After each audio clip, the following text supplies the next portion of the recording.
Welcome back to another episode of Spiritual Teachers Podcast. With me today, calling in from Florida, is Float Universe. It's such an honor to have you on today, man. Thank you for joining on. Thank you. It's my pleasure. And shout out to 5D Awakening Consciousness for putting this together. He's a good Yes. friend of mine, and he introduced us, and that's awesome. So thank you. Thanks Yeah, for having thank you, me. 5D. He's awesome, man. And yeah, thanks so much, man, for introducing us and making this happen. We got some amazing topics for you today, and I feel like we're gonna have a lot more that we're gonna cover as well. But some of the topics we are gonna cover today are metaphysics of memes, float tanks, and experiences in that realm, addiction to marijuana and how that's affecting the community and the whole world actually right now, and then what actually happened to Paul McCartney. That I'm fascinated about as well. So yeah, let's Peace let's and dive love. into it, Peace and man. love. Let's go. Let's dive into Awesome. it. I'd love to hear, and the listeners would love to hear how your awakening journey started. Okay, so it started right around 2014. My girlfriend at the time, I sent her off to Japan for probably a month and a half. I had all this time to myself. I would consider myself very unawakened at the time. Hmm. Wasn't into meditation. Smoked a lot of weed, but that was the extent of my psychedelics and mind exploration, consciousness, surfing, stuff like that. So 2014, she's off, and I got a lot of time to myself, quiet, and I hear this voice in my head, and it starts saying, "Take omega threes. Try to meditate." Hmm. And this all really starts off on YouTube with self hypnosis videos, laying there. Because at the time, I'm like, I kind of, I was a so Christian, maybe once or twice a year on the holidays, very unspiritual. Hmm. And so I get into these YouTube videos, and I'm kind of like an agnostic. I don't know if there's an afterlife. Didn't really care either. Hmm. But I get into these videos, and I'm laying back, and I'm doing what they say. I'm doing the breathing, and I'm like, things are starting to happen. I feel like lifted out of my body. I have my dreams start going crazy places. It gets really wild. Hmm. And I'm like, how can I take this further? Hmm. So I'm like, I need to get into meditation. But I'm 6'5". I've been playing basketball for years. My body's pretty beat up. I wasn't very flexible. Never did yoga, anything, nothing like that. Hmm. Not the greatest athlete, but not like really out of shape or anything. Just I can't sit very still for very long. So trying to do a lotus pose or meditating and the correct technique was foreign to me. Yeah, for sure. So I'm looking to take this YouTube practice further. I start searching meditation. I start Zen meditation. Hmm. Okay, Zen, that's the purest, I think. You're looking at a wall in lotus position for hours on end. You're just staring at a wall or the inside of your eyelids, right? Hmm. Brutal for an absolute beginner with no, ability to sit still for more than probably 2 minutes. For sure. And so, in my search of searching Zen meditation, I find this place in town, and this is Castleberry, which is in Florida. It's a suburb of Orlando, Hmm. about 20 minutes north of downtown Orlando.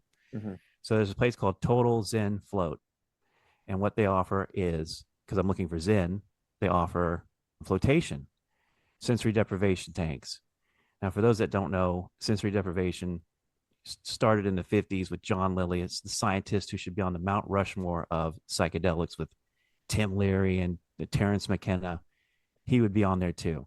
Yeah. So John C. Lilly over the years in the 50s, working for the National Institute of Medical Science, something, he is trying to develop a way to isolate the mind, from the senses from the mind. Like how far can we push the mind? Can we isolate the mind? What will happen if we disconnect the mind from sensory input? Hmm. And so over 20 years, he's developing this isolation tank. And first you're in the water with your head up, and you're kind of standing there floating with like a black thing over your head, like a black mask, and Hmm. just rudimentary beginning. 20 years later in the 70s, he hooks up with a guy, Glenn Perry. They invent what's behind me in the picture is the float tank, a box a little bit bigger than the size of a coffin at the time. It's called a samadhi tank, 1,000 pounds of Epsom salt heated to your body's temperature, about 93.5 degrees Fahrenheit. Hmm. And you lay there in the Epsom salt and you're floating effortlessly. It's more dense than the Dead Sea or the Great Salt Lake. Yeah, it's amazing. So you've done it. Yeah. Okay, that's awesome. So I go to this place, I start doing the float tank, and the floating is meditation on steroids. And it's really good for someone who can't, and also when I try to meditate prone, like laying down, I'll usually fall asleep because if you're trying to meditate and you fall asleep, that means you're sleep deprived. So I'm Right. in the float tank and it allows me to get into the meditative state, to drop into that delta wave situation effortlessly. You're getting the magnesium, it's 1,000 pounds of Epsom salt you're laying in, so you're getting just a super enriched amount of magnesium. Most of us are magnesium deficient. You come out of the float tank feeling like a wet noodle. You feel like 10 years younger. You've dropped all this stress. Yeah. That's just the physiological benefits. And that's what I can guarantee to most people who are going to do it for the first time. I can't guarantee you're going to have an out of body experience or you're going to understand the nature of reality or meet God or anything like that. Hmm. But the default takeaway for 99.9% of people is just the Epsom salt bath alone. You're getting that magnesium, you're getting that gravity off your body. So, this is great for athletes. This is great for everybody. Yeah. But it's like you attain the level of somebody who has been meditating in the cave for like 20 years after a few sessions. And it's imperative that you go more than once because the first time you go, it's so disorienting. It's like you can get a lot out of it, but the more you go, the deeper you get every time. Yeah. And over time, I was able to develop a groove in my brain, a deep meditation groove where I could be out of the float tank and I could lay on my bed or I could kind of sit against the wall. But I still wasn't able to sit in lotus position, but I was able to attain very deep levels of meditation with very little physical effort, very little training. Because after a while, when there's no sound, when there's no sight, when your brain is completely removed, it's not completely removed because you might hear a little bit going on outside the tank. They do make you wear earplugs, a lot of these float centers, but you are as removed as you can from sensory input as you can get on this Yeah. earth, I think. So I highly recommend it. And that's what started this whole thing. And like I said, if you haven't done it, if you're hearing it for the first time, definitely look into it. They need help right now. A lot of these float centers after COVID broke a lot of these places, like took them across the knee and just snapped them, man. Like some of these places are run by people with just that passion for it, but it's such a hard sell. And especially during COVID, who wants to get in a tank of fluid that somebody just got out of, right? What we were Right. going through at the time. Right. But it's super clean, Yeah. even if they didn't have any filtration, which they do. A lot of these places have superior filtration 2 or 3 times over. This water is filtered before the next person gets in. But even if they didn't filter the water, nothing can live in the Epsom salt. Yeah. The salt kills everything. So it's super clean. And so I keep going back. So my girlfriend's gone for like a month and a half, and I am like awakening at a rapid pace. Hmm. And I'm guided through the sessions. I guess the higher self or entities are telling me, take this supplement. Mushrooms would come into my life, through synchronistic means. And that magic carpet ride just started for me. And it's kind of slowed down in the past few years. And I haven't been floating as much, but I'll tell you from 2014 to 2021, the wildest ride of my life. And this float tank was the means to do that. Yeah. And it just proved to me that meditation really, the kingdom within is there. It's true. How do we access that through silence and stillness? Hmm. And it's very hard in the modern age. The phone, the TV, other people in your life, the noise of your life is so loud. It's very hard to get to that silent, still place. For sure. And even if you have bad ADHD, if you've got any problem you've got, you can take it into the tank if you give yourself a few times with it, and you will not be an ADHD person anymore. You will not have all these tics. You will slowly like get that out of your system, or maybe wrap it. I don't know, but get the 90-minute session when you go. Don't get the 60-minute session. Do it as long as you can and keep going back. If you can't get the package, a lot of these float centers could really use the help right now. A lot of them are actually doing good on their own, but Unfortunately, a float starts out at like $60 a session. Right. So that might be pricey for some people. I mean, it's all relative, right? Cryo was super expensive. Some people thought, oh, it's worth it. It's not worth it. Sitting in a sauna, sometimes people don't think that's worth it.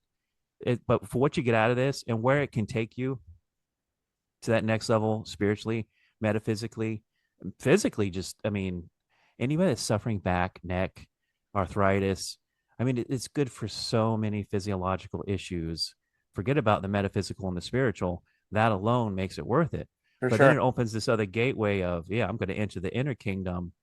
I'm going to be able, like, for example, I would use it. I was a wedding photographer at the time, and I would get it. I would take a session a couple days before my wedding, and I would envision. It's really good for visualization. It's a really great space to visualize, and so I would just visualize everything going well.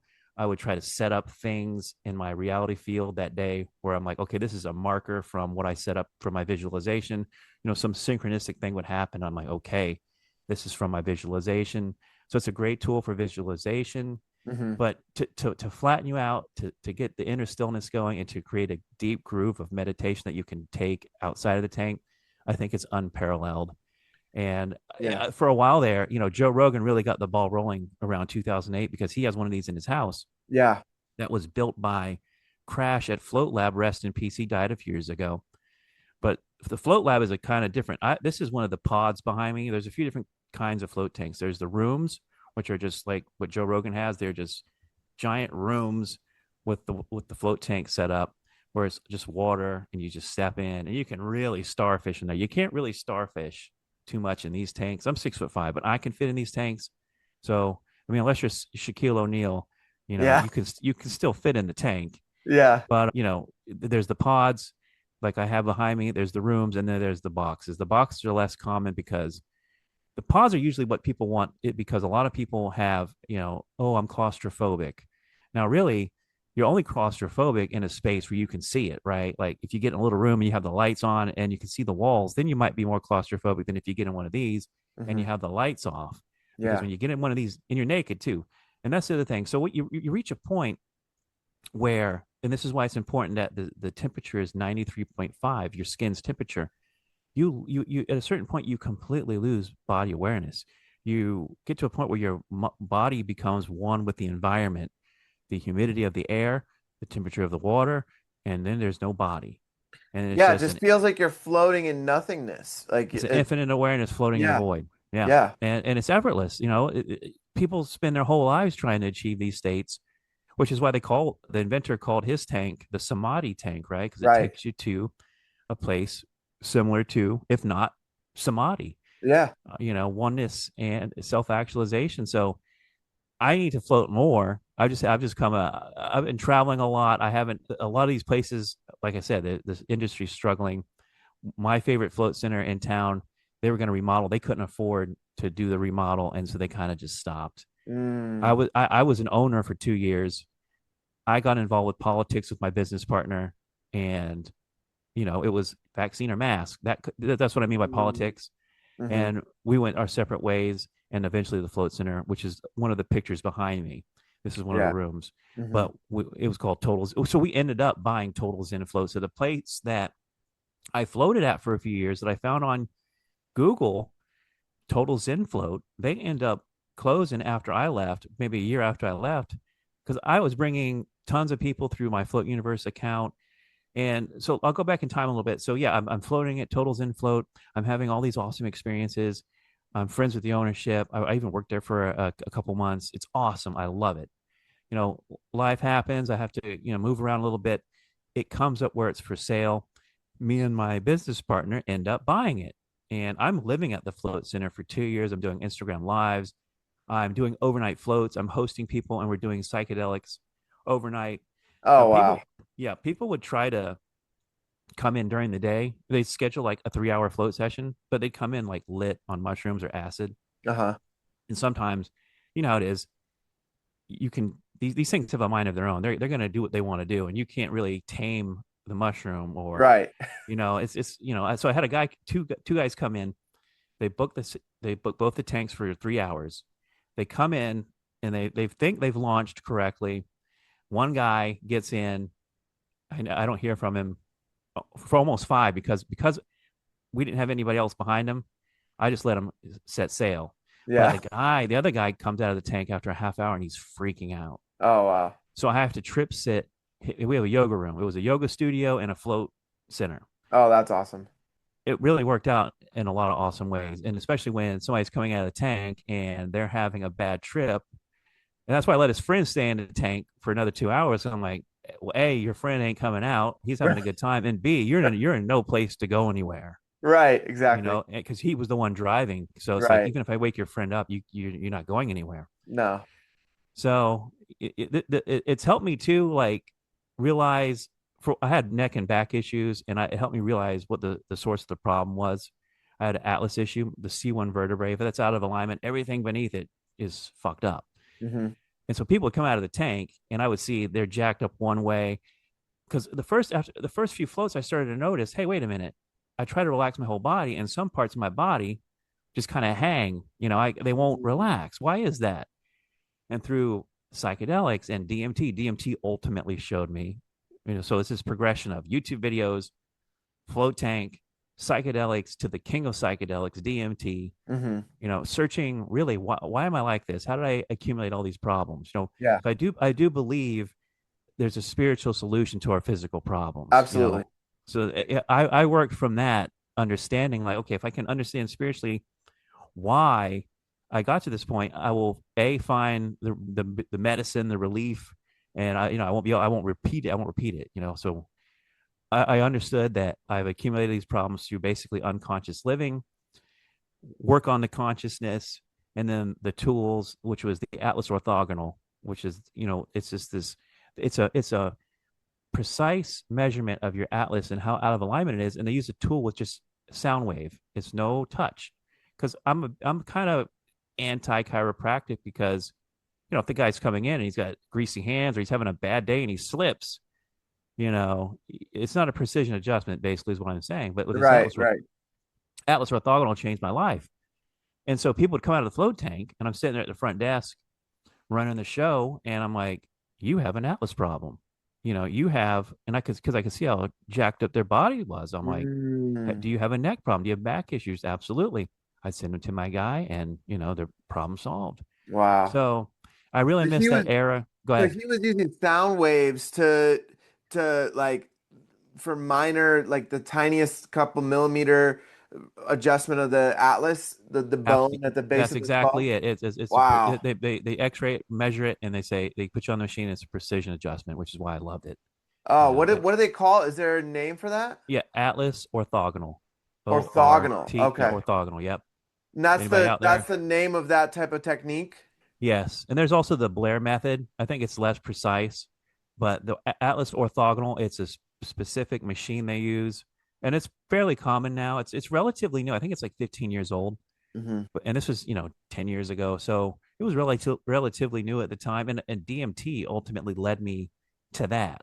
Oh wow. The first time I did DMT, and I was talking about this on Instagram today, and this is obviously a fairly common thing, but people will smoke DMT, and for me, the experience was I smoked DMT, and it's like a roller coaster ride with Alex Gray eyeballs.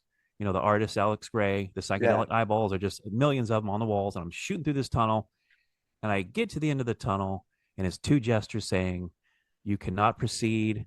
You halt. You're not going to be let in." I was locked out of the experience right at the gate, and they're like, "You need to go back and do X, Y, and Z, and then we'll let you back in." What was And X, Y, and Z? Do you mind one sharing? one of them, well, it was the unconscious living with food and ex girlfriend, but the main one was weed, which would kind of segue into what we're going to talk about later, which was I love smoking weed, and so much where I think it was causing, I was abusing it, and it was causing me problems, and it wasn't letting the DMTs would not let me move forward until I had put a check on that, and I did. So they basically said you got to build a healthy relationship with it, or did they say just to completely quit? Quit, and kind of at the time quit and establish a healthy relationship, which I ultimately sunk out of again to Mhm. a an abusive pattern with it. I just love it. It's as simple as that. And I would always find ways to justify using it, which was pain, A, and B, personality adjustment. You know, I, mean, I just Mhm. want to be chill, man. I don't want to stress over things that really aren't that important. So Mhm. let me just smoke weed and be a happy camper that everybody likes instead of a pissed Mhm. off asshole. But yeah, at the time, yeah, I put a check on the weed, and the DMT let me in, and which ultimately led to the Atlas Orthogonal, and that just like appeared out of nowhere. It was a like completely life changing thing, and How I'm did you very thankful. receive it? Did you see it as like words? Did you see it as like a message? Like, or The did the it? TM the TM the DM can't even speak. The DMT told me it would appear to me the next day, and it did. Through like a random search online. Oh wow. Never heard of it before. Oh wow. So it was a very magical ride I've been on, and I think in the non-drug world where people achieve enlightenment or samadhi, I think it can be sometimes just a little blip. You're not fully there. Like you can go up and you can sink back down. I think that's happened to me a few times where I've reached the mountaintop. And both with drugs and without drugs, through the float tank, through meditation, through inner work, high highs of bliss and oneness. And I've also, and through injury, I think is what it was the main cause where I'd get in a car accident or something. And I think it's directly related to the spine, like a television signal antenna.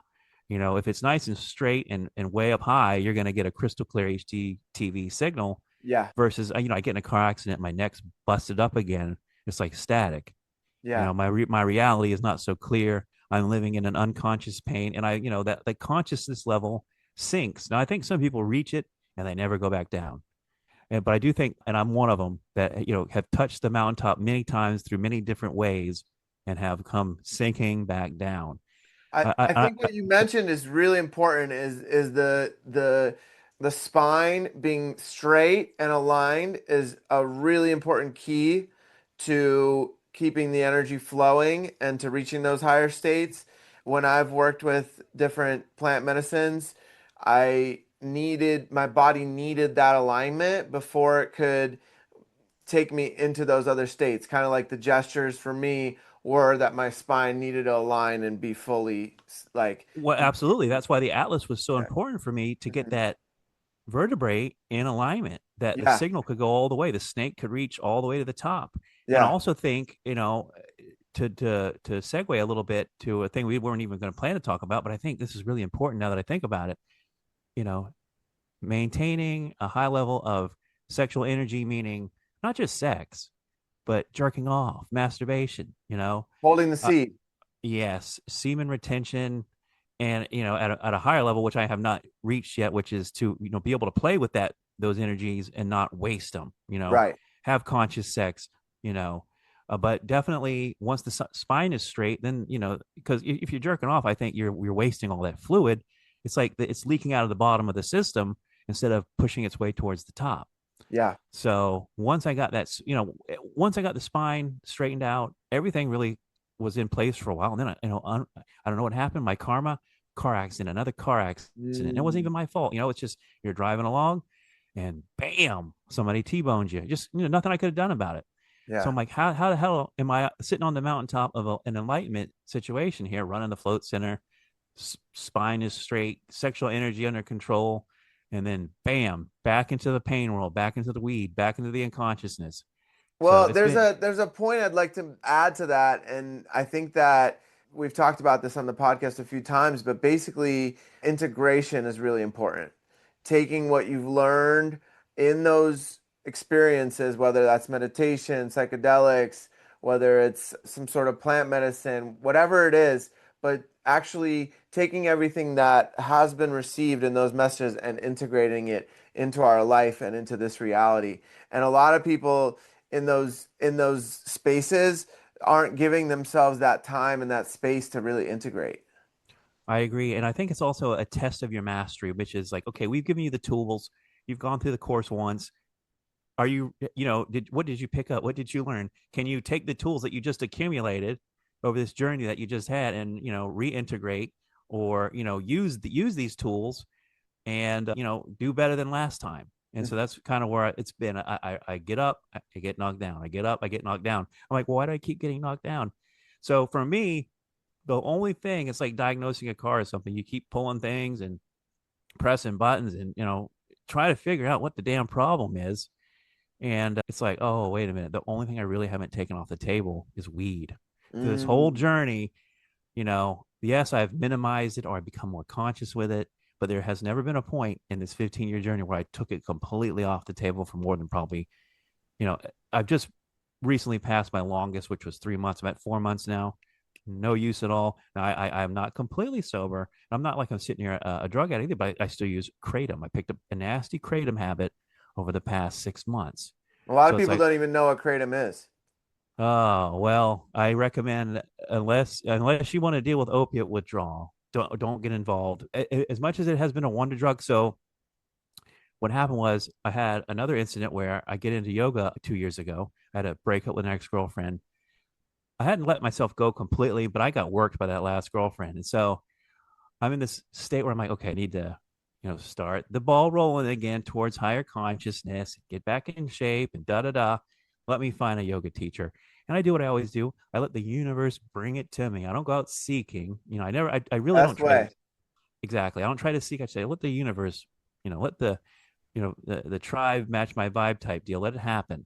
Hmm. I meet this person and I start going to yoga class, private. I'm like, I'm going to just really take it to the next level here. I don't want any distractions. I want to really treat myself. Second class, I just almost break my neck again.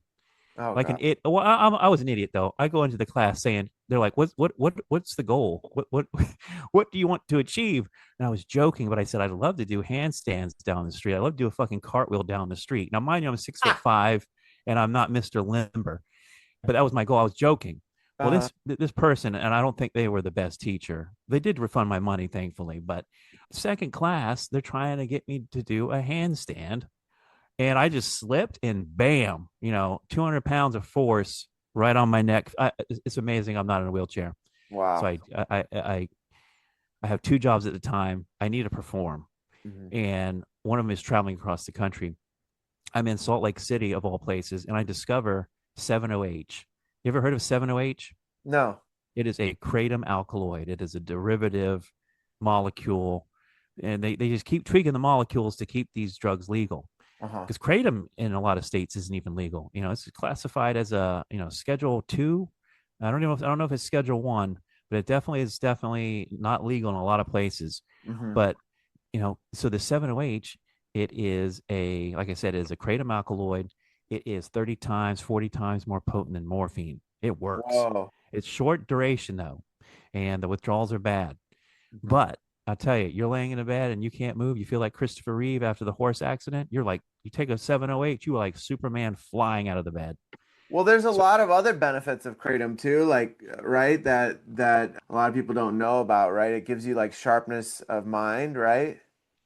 I mean, it does give you that. I don't know about kratom because I've just been doing the alkaloids that are the more potent versions, Okay. but it gives you euphoria. I like that about it. It's an opioid, so it's basically it's acting on the opioid receptors just slightly different than heroin or your classic opioids. Hmm. So I get into 7-OH, and it's making me do awesome at my two jobs. I'm kicking everyone's ass and taking names, and I'm double these people's ages. I'm traveling across the country. I don't make any mistakes. I'm not I wasn't some junkie.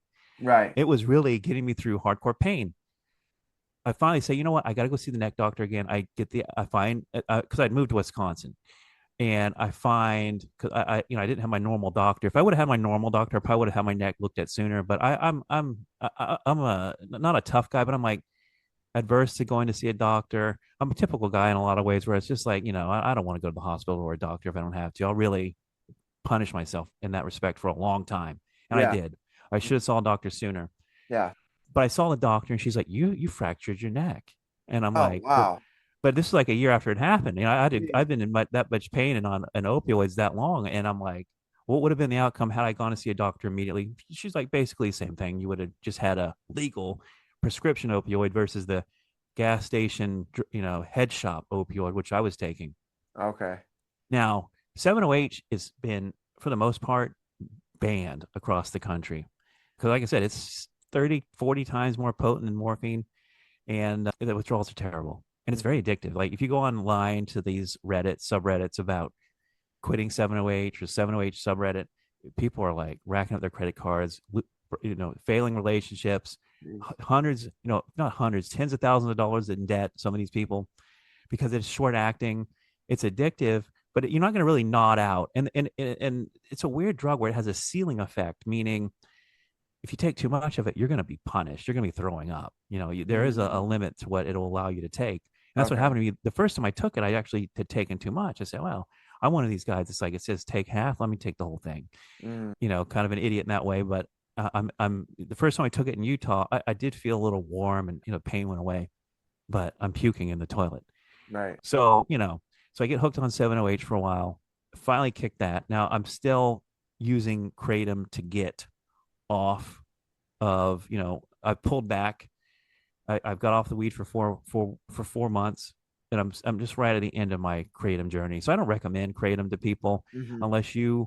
unless the pain outweighs. And this is how it was with weed too. Pain, it was why I justified. I'm like, okay, the pain and the pain relief and me being a good functional person is worth the downsides of marijuana, or in this case, Kratom. Yeah. I'd rather be functioning and spending a little bit of money on something that keeps me functioning versus not functioning. Hmm. But weed, I got to a point where I'm like, basically, and I think this is for a lot of people, it's their addiction is psychological. It really is. And if I want to piss people off on Instagram, I got a nice psychedelic consciousness, higher consciousness account floating all this.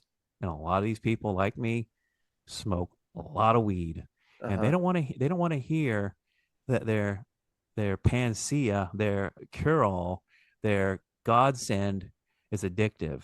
Hmm. And when they pull back, yeah, you know what, you pull if I smoke weed hardcore almost an eighth a day for like 15 years. Wow, it's a Uh, lot. I mean, crazily enough, I meet people that are like almost an ounce a day, which I don't believe that. But what else are you That's like doing all day? Snoop Dogg I was levels. gonna, you're not even doing, I don't even think he does it that much. But yes, Uh, that's like Willie Nelson, Snoop Dogg levels, hmm. and they get pissed off. But I'm like, I've noticed a lot of people, and when I pulled back, I would look at people I wasn't even following, closely, or I would just have it on my algorithm. Oh, this person's quitting. Oh, I just quit for 90 days. Blah blah blah. And I don't know what your weed situation is, but for me, I pulled back for a couple weeks, and I've quit multiple times for a couple months. And I'm like, okay, the first 2 weeks are going to be maybe a little sweating, maybe a little, you take a sleeping pill, because sleeping is going to be a little rough. Some Hmm. people get nauseous, they can't eat. Some people can't eat without smoking weed. Yeah, it's But crazy, man.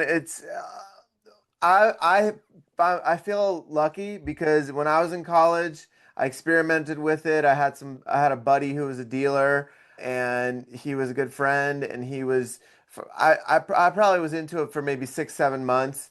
I started losing my short-term memory, and yeah, I would go to work, and my boss would be like, there was only two options that you could get: a neck ice pack or a lower back ice pack. And I'd walk 10, 15 feet away from him, and I'd be like, I don't remember what you just told me. And that's when yeah. I was like, you know what? I can't be doing this anymore. And I haven't touched it since then, since I was 21. I'm 39 now. Wow. So So 19 years? yeah, yeah. I mean, and it was only like a 6, 7 month phase. I mean, I went kind of deep with it a few times where some of my buddies and it was college, right? We experimented with my buddy's he had his dad's old Air Force mask, like with the tube, and then Mm-hmm. would put the weed on Yeah. the end. That it would like fill up your whole face, your eyes would turn instantly red. It was intense. That was something. And then there was one night I remember we we took some weed and then laid back and like watched the lights and the moving images on the ceiling. Yeah. And I had a deep experience. One of my first like deeper experiences. I didn't really know what was going on, but I felt something deeper, you know? I felt a connection to the divine a little bit for the first time. But for me it wasn't worth it, you know? I totally understand. And when you don't do it a lot and you haven't worked on yourself and you're a relatively unconscious person, it can be overwhelming paranoia, especially you're living in a place where, for years it wasn't legal. So you'd always have that in the back of your mind. Oh, I could go to jail. What do my parents think? My friends, I'm going to lose my job. Yeah, That's changed over the years for the most part, unless you live in Idaho. right. But yeah, so if I do it again, I'm at that point where it's psychedelic. Terrence McKenna, huge stoner, proponent of the mushroom. He was like me, in terms of the amount he was smoking, too much. And Hmm. he openly admitted that it's like once a week, once a month is where you really want to be, where it's a true psychedelic. And I was smoking where it was, just to stay even keel. Right. There was nothing psychedelic about it. Yeah, I do believe, I don't know if you've seen this recently. One of the things that came out in the Epstein files was, oh, we can't brainwash people that smoke marijuana. Mm. People that smoke marijuana are less, our psyops don't work on those people. That was something that was Yeah, like, I saw that. I was like, whoa, that makes sense. You're open to things. I do believe personally, and I've seen this, like my favorite combination is LSD and weed. And I've seen this many times with just weed, but especially with LSD, especially in the float tank too. When you smoke weed, it relative to where you are energetically. So if you're in a high space, high vibration, you're opening a portal to the angels. If you're in a low vibration, you're potentially opening a portal to hell. So you're opening yourself up to a gateway. And this has happened many times. Many different experiences have shown me that you are opening up some kind of gateway, some kind of portal energetically with marijuana. I love it. It's a female spirit. I think a lot of guys that smoke weed, unless you have a girlfriend that also smokes a lot of weed, that's your girlfriend. It's a female spirit that dominates your life, and Mm. it's a very sexy female spirit. And it becomes this, Mary slash prostitute. Like I said, the highs and the lows. If you're cool with it, you respect it. It is so. I mean, it's divine no matter what, but it can become almost like a prostitute though at a very low level. Hmm. If you're not respecting it, and it can punish you. I mean, shit. Psychoactively and chemically, the edibles are a little bit different molecule than the actual THC that you're smoking, and so you shit. I've had edible experiences where it was worse than a bad trip on acid. Mm. For hours on end. I've read stories of people completely changing their personality and never going back to their old personality after one edible experience. Edibles can be, and the thing is, these things are everywhere now. They're Yeah. unregulated. They're at gas stations. They're at head shops. Yeah. Florida is only medical, right? But I don't know how much you're into weed and what but there's a weed called THCA, and it is it's kind of like a just a little tweak of the molecule where it's not psychoactive unless you put fire to it, smoke it or heat it. So Mm. it's a loophole weed. So before in Florida, you could only get weed if you had a medical card. Right. Now that's at every head shop under THCA. The cops don't even care anymore because Hmm. of this loophole. Even in Wisconsin, just right there with Idaho, with really a conservative state in regards to drugs. And part of Wisconsin's problem is they're a drinking state. By capita, by far, the biggest bunch of alcoholics in the world. Hmm. They will drink any country, any state, any city under the table. Yeah. Wisconsin. So Hmm. there's a big union there that wants to keep marijuana out for the sake of alcohol. Now, I don't know if you noticed this or not, but this last Christmas, this holiday season, alcohol sales have been really low, and Oh they're blank. man, it's like, yeah, I saw some crazy statistics that like the new generation of kids that are like 21 now, very few of them are drinking. And a lot of them are smoking weed. Yeah. But yeah, a lot of I think just in general, like humanity is raising its consciousness, Hmm. and there's a reason they call them spirits, right? I don't know if Oh you've yeah. had experience with alcohol, but I've had experiences with alcohol where I've literally sat in a bar, stoned. I wasn't drinking. I was sitting there stoned, and I'm sitting there watching spirits go from one person's mouth to the other person's mouth. These are people drinking alcohol, drinking literal, whiskey, gin, rum, spirits. Hmm. It's the reason they call them spirits, jinn, Yeah. Jinn, the jinn, like the Persian version of, spiritual stuff. Yeah. But alcohol, alcohol, vibrational poison. But hey, it's a social lubricant. And I don't think it's going anywhere. But what I was getting at was during the holiday season, you'd see so many stories about CHS, which is cannabis. I don't know if this is the way I say it, cannabis hyperemesis syndrome. But Mm. basically, your your endocannabinoid system gets so overloaded with the vape, because vaping weed at 90% THC, your endocannabinoid system is like overloaded. And at a certain point, with this syndrome CHS, you're it's called scromiting. You ever heard of scromiting? No. Scream vomiting. People are in their Oh. shower. People are in their showers, scream vomiting because they've overloaded their system with THC. Now, this is a little bit of hype. This is a little bit of like trying to scare people, but it does exist. I've never had scromiting effects, scream vomiting, but I Mhm. have gotten to the point with my weed consumption when I was doing vaping, smoking, the pin too. Like you can just, if you can ghost a hit, you could smoke weed on a plane in an airplane bathroom if you could ghost it. People that don't want ghosting is you hold the hit in so long nothing comes out. Oh, wow. That's what ghosting is. You take a hit Okay. of smoke or vape and you hold it in so long nothing comes out. It just absorbs into your body, right? 100%. Wow. So the CHS, so these alcohol companies, these were sponsoring stories in the media, big stories, New York Times, what's the one out in LA Times, big stories about CHS and people being poisoned by marijuana, trying to scare people into going back to alcohol. Mm. So, there's always somebody at the end of the string pulling it that has money that they want to make or they're losing. Right. They have a reason to do it. Well, But I don't want to cut you off, but go ahead. what was your reason for what was your main reason for taking this break or quitting completely? Well, I'm getting older and I want to see what life is like. After 15 years of constantly, like literally nonstop, pedal to the metal, Yeah. what is life like sober? Am I missing anything? It's been a great financial break. I've saved money. Yeah. My head's been clearer. I've also, so here's the thing. So I got to a point and it's like, okay, why has this been so hard to quit in the past? Part of it was a mental buildup of like, hey, this is, quitting sucks and it's going to hurt. But once you do it a few times and you learn some tools, like, okay, not going to lose sleep because I'm going to take a sleeping pill. I'm going to take some melatonin or something. Hmm. Okay, I'm tough. I beat harder drugs. I can do a couple nights of, you know, breaking free of marijuana, which is why I say for myself and most people, it's psychological because I would always justify going back to it because I had pain. Hmm. Now, in these past 6 months, I've really solved my neck and back problems. So I've gone back to the Atlas Orthogonal. I've done the exercise. I've done everything I consciously can to move away from pain, and also at a physiological and not physiological, a psychological level of saying I'm healed.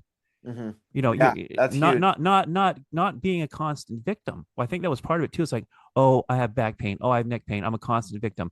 This story you're telling yourself that the mind, the body follows the mind, which is another Yeah. thing I learned from floating. Everything starts upstream in the mind, and everything works downstream into the body. Yeah. So it's really important what you're feeding into your mind, or how still your mind is, or what ideas you latch on to, belief systems, which is I think why you also need to do unconscious, shadow work, dig deep, go inside. What belief systems have I picked up over time as a child, programming from, school, friends, family, that I've unconsciously, you know, brought into my life as a pattern. And through psychedelics, through meditation, through self inquiry, you can ask the universe to show you. And if you sit still long enough, you will intuit or you will receive the answers from an outside source. And it sometimes just comes down to, okay, I got to sacrifice. I've got to let go. I've got to say goodbye to these old programs. It's a lot of conscious work, and hopefully, you get grace, and it won't be as hard as it has to be, because I do And believe grace is yeah, and possible. it doesn't have to be hard. It Exactly. So, it can be as simple as like people find it so difficult across the board. I found that to find forgiveness, and that is such a huge piece because the only person suffering from the self not forgiving is the self, right? The other person's not feeling any of that, and we're carrying the people that are holding these absolutely. grudges, yeah, are holding it all on their shoulders, and then it manifests. It manifests as different dis-ease, as these different pains in the body. It manifests as like different symptoms, right? That it just depends on the person, but it's gonna go. The energy has to go somewhere, and if the mind is constantly ruminating about it, or if it's in the subconscious already, it's been pushed back. Oh That's yeah. gonna have an impact. It's like the Buddha says, when you're holding a hot coal, anger is like holding a hot coal. You're the only one that gets burned. Yeah. So, but so for me, it was realizing, okay, I've gotten rid of this pain, and the second reason was, okay, I smoke weed because I want to be a more affable, friendly, looser. Because I can be curt and to the point, and I can be a brutal asshole sometimes, and I don't want to be that way. I don't want to consciously be that way. Hmm. So weed would always take me to that place where I'm like, you know what? I'm awesome. Everything's chill. No big deal. I'm not going to worry about anything. It's all good, bro.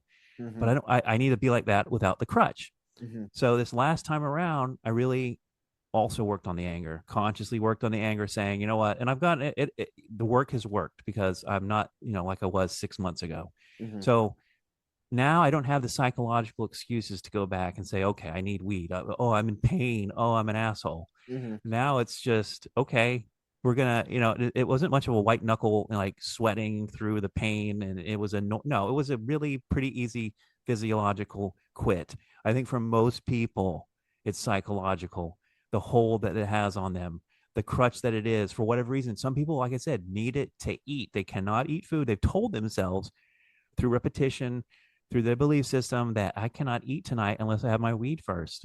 And that's how I felt about, oh, I can't be a chill, nice guy until I have my weed first. No, we got to I work think through you're a that. very chill, nice guy. Well, I think, well, I've done a lot of work, but 10 years ago version without weed, I'll rip you in half, without thinking twice Right. about it. So, Right. it's a process, Yeah, for but, sure. but the float tank led to the psychedelics, which, okay, so now we get into the memes. And so I get to this point where I hadn't the account started right around the same time, 2014, 2015. I started the Float Universe account, and it is an outpouring of all these things that I'm going through. And I first started to do, little, have this program where I can do paintings on my iPad. I started to do paintings about my experience and all the cool things that were happening in the float tank psychologically. And it wasn't really going anywhere. And it was, it's very niche as it is floating, and it still is. Hmm. There's not a lot of people talking about this space, which I'm kind of lucky to still be in, and kind of have a good foothold in, because I'd love more people to come into this space, but it's so niche. Hmm. But I realized, like, I started to realize that memes are what's getting traction, like online. It's what I like. I find them hilarious. I've Yeah. been in the meme game prior to Float Universe, not as a meme creator, but a meme enjoyer. And I don't know if you're into memes at all, but I go back to the days of like Brown Cardigan. I don't know if you know anything about Brown Cardigan. Brown No. Cardigan is not really in the game like they used to be, but a big OG pre smartphone. You go online and look at their website, and it's, Mm. memes, like the first memes. With like the frog, or did that come later? That comes later, Okay. just internet memes. And Okay. so I realized, I'm like, and Terrence McKenna was a big proponent of memes, which is why I feel it's such a blessed thing for me to Terrence McKenna. If he was still, I don't know, are you a big McKenna fan, or do you know much about Terrence Yeah, McKenna? I Okay. think Terrence McKenna is awesome. Okay. I'm sure your audience does too. And so McKenna was a big proponent of memes, and it's the smallest form of, communicating an idea. Comes from Richard Dawkins, the term. But so I realize, if I'm going to get any traction with Float Universe, floating and connecting, it's going to be through memes. And I was ultimately right. And so I look at memes as like, okay, we're all on our phones all the time. It's one thing that we're all connected to. And I say, oh, if you're just scrolling, I can microdose you with an idea, because microdosing was popular at the time too, microdosing psychedelics Hmm. for optimum performance in the workplace. Yeah. Take a little bit of acid and make your, CEO's bottom line that much greater. But so I'm It's such like, a crazy, it's such a crazy concept. crazy times. So I'm like, I can microdose these people's reality if you can distill it into that little, you got, at the time we didn't have reels and these long form 3-minute videos. It was, scroll down Instagram, you get a picture, a little 7-second video, maybe 30 seconds, or a picture, a meme, Yeah. and like, a sentence and a picture.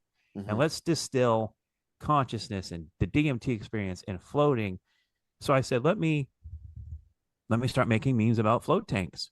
Hmm. And that's what I did. So I started connecting with other influencers. Shout out to John Trilly. He's not in the game anymore, but he got all the way to the being on Dr. Phil, and he's had multiple accounts with a million plus followers. So one thing I realized that is the really the elites care about more than anything is influence. Yeah. That's why they want to get somebody like Taylor Swift or Oprah Winfrey. Influence is more important than anything. You might have $1 billion, but you can't influence anybody. But if you can control someone that has influence, you can get your idea across to that many more people that much easier.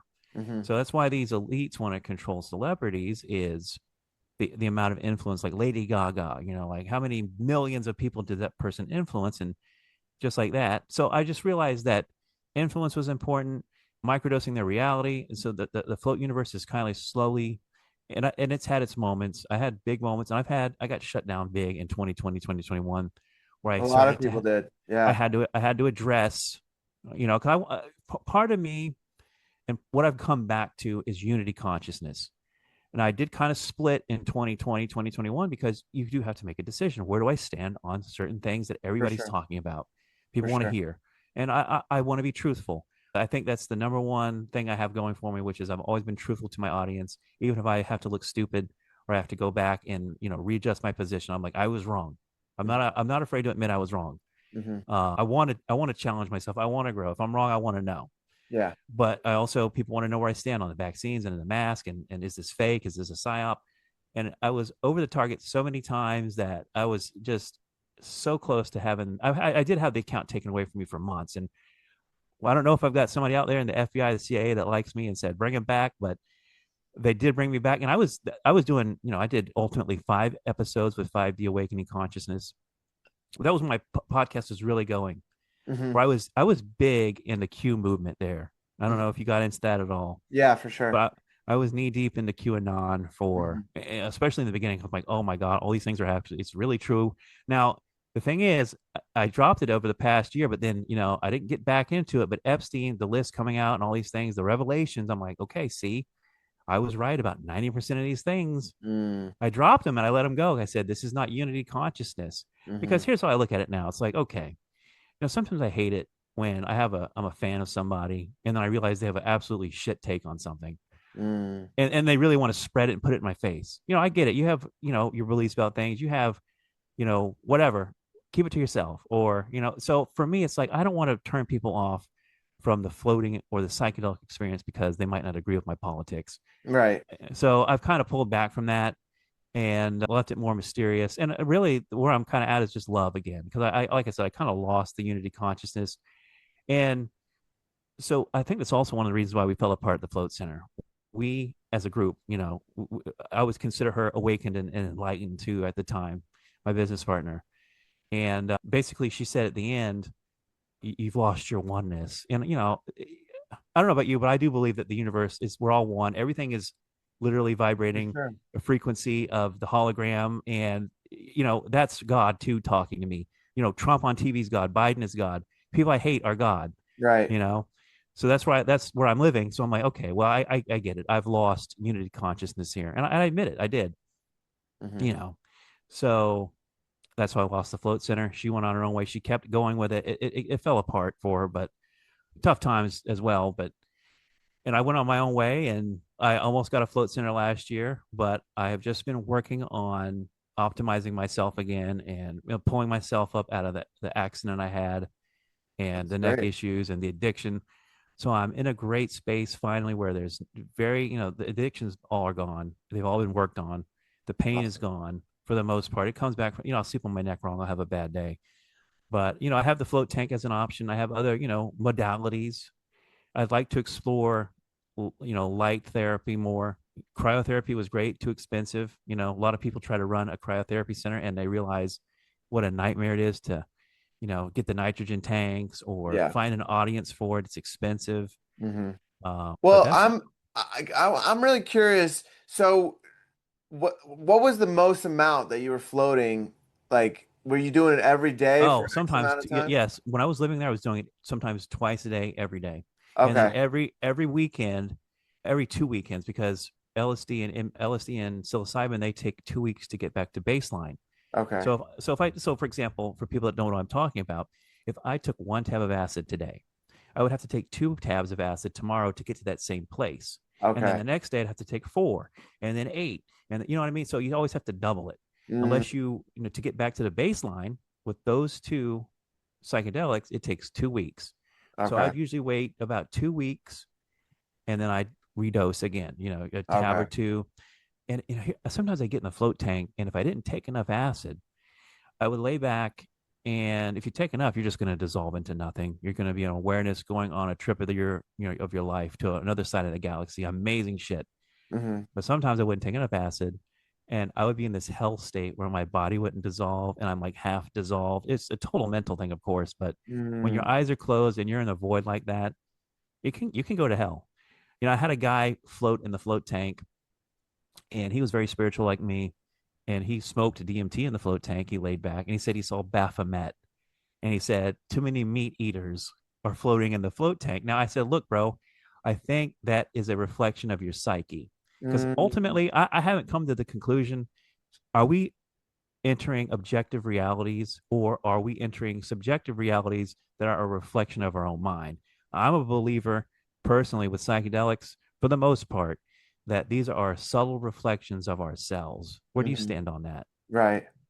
Yeah, I would agree with that. I would agree with that. I think there's certain aspects of it being universal. Like for example, on DMT, they've done like studies where they've interviewed like over 1,000 people and they've all seen the same, what do they call them? The elves, Yeah, the DMT elves, or the yeah, or the the DMT. jesters. Yeah, the gestures, they see the eyes, like you were saying, they see a lot of these common things, which is fascinating to me that across the board, it's like those are the entities that you're encountering along the journey, and there's something to it. Like what is that about? Why is it taking those so many people across the Oh board yeah, through the same stages? that blew my Um, mind. Why I went to a space where I'm like, holy shit, Alex Gray is. I went to the Alex Gray place. He's painting from an objective reality. Like, yeah, you know what I mean? Like, the art was the same. I'm like, whoa, he is just literally. I get goosebumps on that one. He is yeah. literally. We're going to the same place. Hmm. Yeah, yeah, and then I think there are definitely some subconscious aspects of it, especially if that person hasn't done the deeper work. Those are going to manifest in their experience, right? And Yeah, and I feel like depending on the medicine, it's like it won't let you go further unless you work through those things in that journey. But if you do and you clear it and you find that genuine forgiveness and feel the pain and like integrate all that back into love and see the oneness like you were saying, then it allows for that next layer and the veil opens up more. And so I think it can definitely be both or one or the other depending on where the person's frequency and how much work they've done on themselves. it's a very fascinating thing with psychedelics that, for the most part, they are self-regulatory, meaning either they won't let you in, or, for example, mushrooms. You're always going to get the trip you're going to get no matter the dose, because I feel I've seen this many times. And here's my story. So one time I'm really cleaned out. I did the work. I fasted. I recommend people fast. Prior a couple weeks, couple days, couple weeks if possible, days. Minimum. Talking Mush. about a water fast, right? I mean, light fruit. Don't eat cheeseburgers and garbage before you're about to go on a trip Yeah, and try to gain some insight. for sure, for sure. Because it's less that psychedelic has to work through, for Hmm. one thing. And Yeah. on a physical level, I don't have to work through layers of McDonald's and Burger King and Wendy's and Taco Bell. I've got a straight shot to the gut. Now, so I did all the work, clean, mentally, vibed out, in the zone. And I'm hosting as the trip sitter. I'm hosting people that have really never done it before. I lay out about, I don't know, 5-6 grams of mushrooms on the table. I say, my basic way of doing things is take what you feel you need to take. If you need to take more, the mushrooms will tell you during the trip. That always happens. The mushrooms guide. And Hmm. so I'm like, I'm going to take just this little tiny little piece, probably half a gram, Hmm. nothing. And these people are taking 2 or 3 grams. They're having a great time, vibing out, just blissed, not overloaded. I am on the ground shaking and sweating, and I'm the pro, right? I'm the expert. I'm like, I'm getting my ass kicked by half a gram. Hmm. And then there's times where, again, did the setup, all the set and setting. and I'm taking the fabled 5 dried grams, Hmm. nothing happening. Oh And I wow. know, and I know they're good mushrooms because they'd worked before, and you know, and I said, "What's the deal, mushrooms?" I went back later on another trip. I said, "What's the deal?" The mushroom said, "We control it. It doesn't matter if you Mm-hmm. take 10 grams or 2 grams or a microdose. Mm-hmm. We're always going to give you exactly what you need." Mm. So Yeah. and that's why I find fascinating whether the DMT locks you out or the mushroom is going to give you what you don't expect, or nothing, or an overload. It's always what you need. Even a bad trip, I think, are good trips ultimately. Yeah, because um they're showing the shadow aspects that people need to look at and integrate. yeah, I don't, I love yeah, I don't I think love there I is a love bad them. trip. I still love, I haven't done a lot of psychedelics recently because I just said, you know, for one thing, like LSD, you're going to need a full day for that. Hmm. Especially if you're going to take 2 or 3 tabs, whatever, you're going Yeah. to need a solid 12 hours just to do it, another 12 hours to come down and integrate, and then another day or two with the, I mean, I don't know about you, but when I take psychedelics, especially LSD, the synchronicity the next maybe week afterwards is out of control. Play the lottery, stuff like that. It's like everything's maxed out. You're in perfect synchronization. It's an amazing thing what resetting the mind will do. Our Yeah. minds are so cluttered. And so that's the other thing with floating, psychedelics to a degree, but floating, clearing your mind out. So most people's reality is just this cluster amalgam of chaos, that it's just a scatter shot of unconscious living. And they get through life, and the universe serves them what they need when they need it. But when you clear the mind, when you focus a cleared mind, it is just like synchronicity. And it's hard to explain unless you've actually been there, but it is beyond belief how amazing. It's like, for a while there, when I was floating and doing psychedelics every weekend, I'm like, look, this is like Pirates of the Caribbean for me. Meaning, I'm on the ride knowing it's a ride, knowing that the pirates are fake. You're on the ride thinking that's all this shit is real. Right. I mean, I was so blissed out. I was ungrounded too, Yeah. but I was in such a synchronized, dreamlike space for 2 years that, and that's the thing, you get removed from it through unconscious living. It's still happening. And that's kind of where I'm at. I'm not scattershot, but I'm living in a situation now where, also, I think living alone versus living with other people, same thing with tripping. I prefer to trip alone. I Hmm. don't want to take on other people's energy, usually with their unconscious living and their life that is going to be Hmm. presented to them. Hmm. And same thing with living with people. You're living with people who don't have the same belief system. Their minds are scattershot. Their fear, paranoia, anxiety, and you're having to navigate through that. So I like living alone if possible, because Hmm. it does help synchronistic living, smoother sailing. But I also believe on a lot of levels, you can't escape yourself. You do have as much. I don't even think there's free will. I'm still trying to figure out, because I've been in a space of mind where, not even, I've been beyond the mind, where I'm looking at, okay, so this is a far out experience where I was having a trip where I was in a movie theater watching my life on a screen. So knowing that I am just an awareness watching something that's like a movie's in the can, right? No matter what you do about that movie, you cannot stop the film and say, we're going to direct it a different way. There's nothing you can do. Once you sit down in that movie theater, that film is filmed and it's going to play out, meaning there's no free will.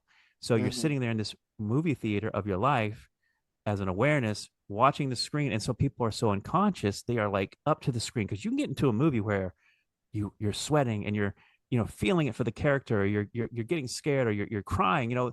Movies can elicit that in us. And so I think that the more unconscious you are, the more your awareness is stuck up to the screen, convinced that it's real. Hmm. And so for me, and I still believe this, I still struggle with free will versus, it's all preordained.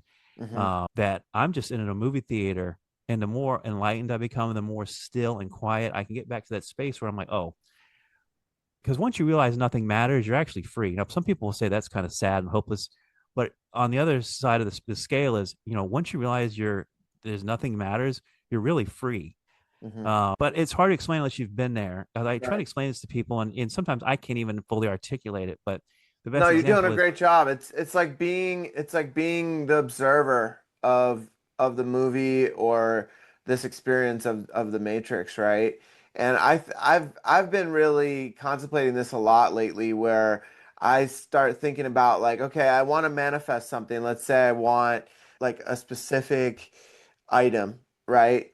And then I'm thinking to myself, okay, is am I manifesting this item because my my journey, my something inside me knows that I'm gonna get this item, and it's gonna give me some sort of reassurance and some sort of knowing, like, okay, my thoughts created that, but was it that my thoughts knew that that item was coming, and Oh, so, dude, we're on you the know what I same mean? level.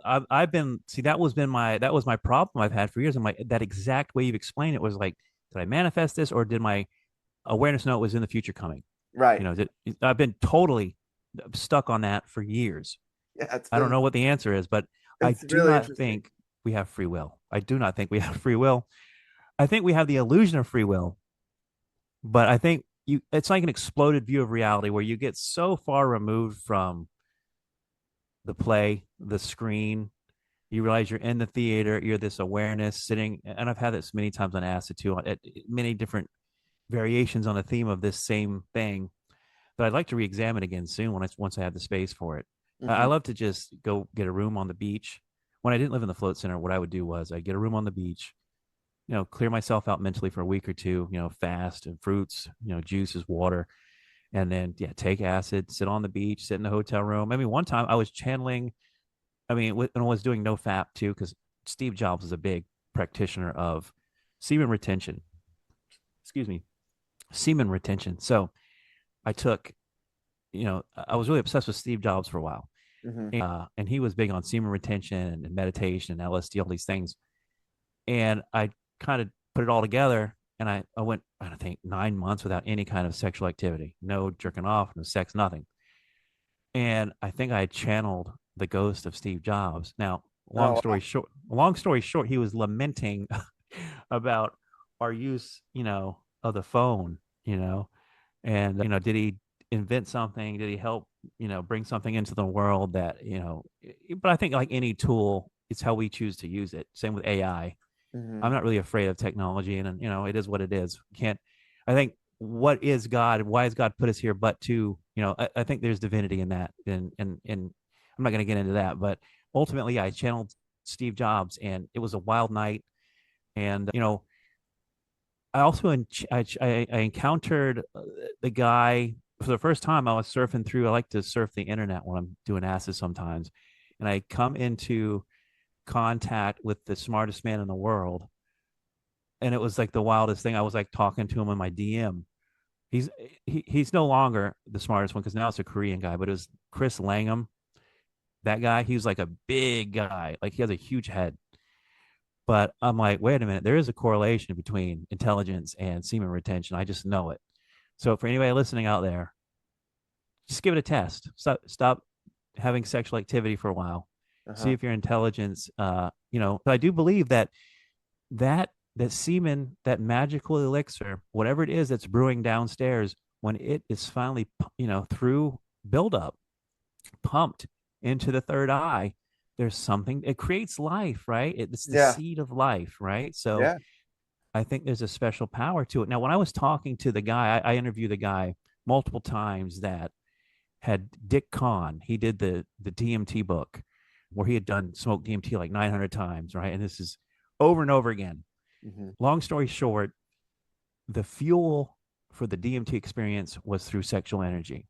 That was the big takeaway of all his stuff. Like it was propelled through, the greater experiences were propelled through times when he was retaining, when he was mastering and channeling his sexual energy upward. Hmm. So there's something mystical and it's so important.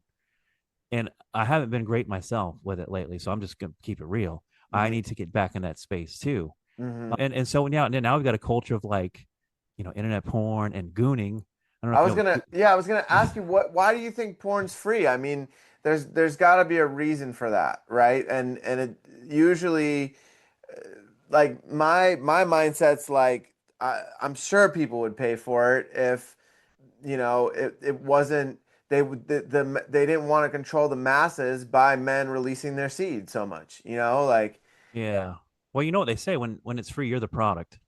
right, exactly. So they're harvesting your energy. Yeah, You know, like when like Israel was doing fuckery with, I forget the country, years ago, they put on porn on the TV in the country they were invading. really.